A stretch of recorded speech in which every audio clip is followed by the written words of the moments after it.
Thanks for tuning in to WTOL 11 News on OTT. I'm Chase Bachman. We'll get to your top stories in just a minute. But first, Kaylee Bowers joins us in studio with her extended forecast. Kaylee? About some more warmer temperatures on the way, finally looking and feeling a lot like spring. Temperatures are back to the 60s later on this week, but also tracking some strong winds around 30 miles an hour. This evening, we're still seeing temperatures in the 30s and the 40s, but feeling into the 20s and the 30s for quite a few of us. But still tracking that breeze coming in from the east, wind gusts around 20 to even 30 miles an hour. So definitely gonna be a windy evening on the way, and overall things are quiet, seeing that mixture of sunshine and clouds and watching a small system right along the Ohio-Michigan border, just bringing a little bit of some rain and a few flurries.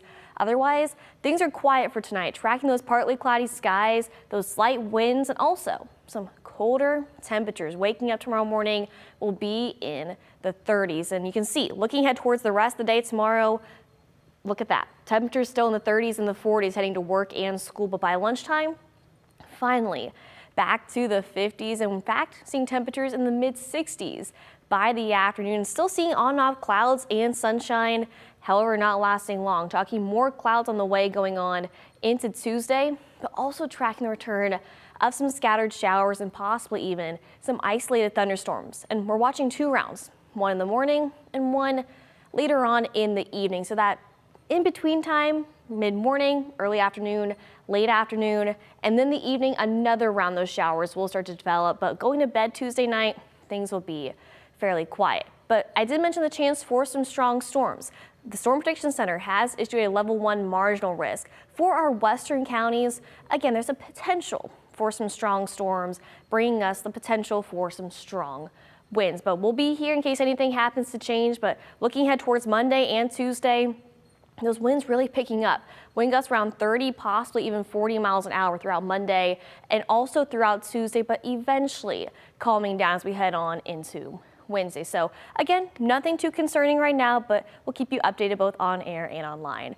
After that system moves through, temperatures certainly will be cooling back down below average in the upper 40s by Wednesday, low 50s by Thursday. Friday, not too bad for the Mud Hens home opener. Plenty of sunshine, upper 50s, and then looking ahead towards the weekend, look at that. A small chance for a stray shower for Saturday. Otherwise, things looking nice and dry for your Easter weekend, and then warming right back up by Monday before cooling down going on into Wednesday. That's a look at your extended forecast. Kaylee, thanks. This morning in Monroe, Michigan, a massive fire broke out at the top of an apartment building, leaving people there without a home. WTOL's Laura Sandlin spoke with the city's director of public safety about what's next for the people living there. The call came in around 4 a.m. An apartment building at the intersection of South Monroe and East First in the city's downtown was engulfed in flames. Chad Tolstedt, the city's director of public safety, says that police and fire arrived on scene as ash and burnt pieces of roofing sprayed from the top of the building. Tolstedt told WTOL that a firefighter was injured on scene and was transported to the hospital where he is in good condition. Monroe is a historic community, so it's always hard to see some of our historic buildings like this get burned and be damaged, but mostly my concern is for the residents that are displaced. Monroe Fire estimates that there are some 9 apartments in the building, all of them fully occupied at the time of the fire. Luckily, Director Tolstedt says that everyone inside was evacuated with no injuries. All the residents will be displaced due to the smoke, fire, and water damage in the building. Salvation Army's already been contacted. They're out now here helping those residents. However, Director Tolstedt says that many of those living inside lost everything. I've spoken with some of them, and some of them have already contacted family members. It's unknown at this time if they'll be able to come back into the apartments. It doesn't look likely. At this time, Director Tolstedt says that the cause of the fire is unknown, and their crews are continuing to investigate, getting to the bottom of why these people no longer have a place to call home. A lot of them have lost everything and will have to restart anew. Reporting in Monroe for WTOL 11, I'm Laura Sandlin. Meanwhile, triathlon season kicks off at the University of Toledo Student Rec Center today. The event was hosted by the UT Triathlon Club, where participants swam, biked, and ran through different stations at the rec center. 9 total rounds of participants went through each course every 20 minutes or so. For some of the athletes, doing a triathlon is one of the best ways to challenge yourself and grow. There's a lot of progress that you can make, and reaching your potential in a new sport is really nice to have fresh things in your life to keep the exercises and keep really at it. And the consistency is really big on fitness. Almost 150 people were there to compete. Awards included male and female overall winners and top 3 in collegiate and non-collegiate divisions. Well, some local high school students are baking for better. It's an after-school club at Northview that started to help the community in a small way, but the student behind the group couldn't have guessed it would help in such a big way.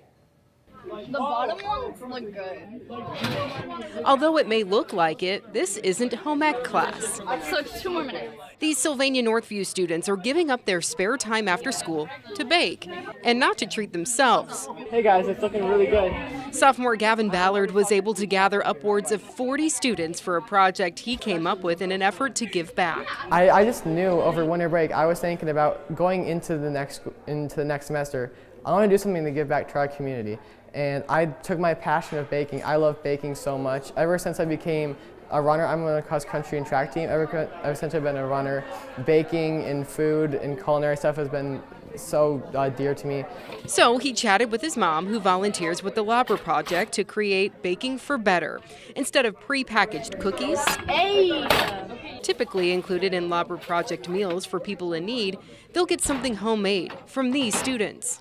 They're so thankful. They truly are. This helps to feed them for the week, and they expect to see the Labra Project volunteers every week downtown at a certain time. So they are very thankful, and they do rely on these meals. When Gavin started getting the word out about Baking for Better, he had no idea the response from his peers would be so great.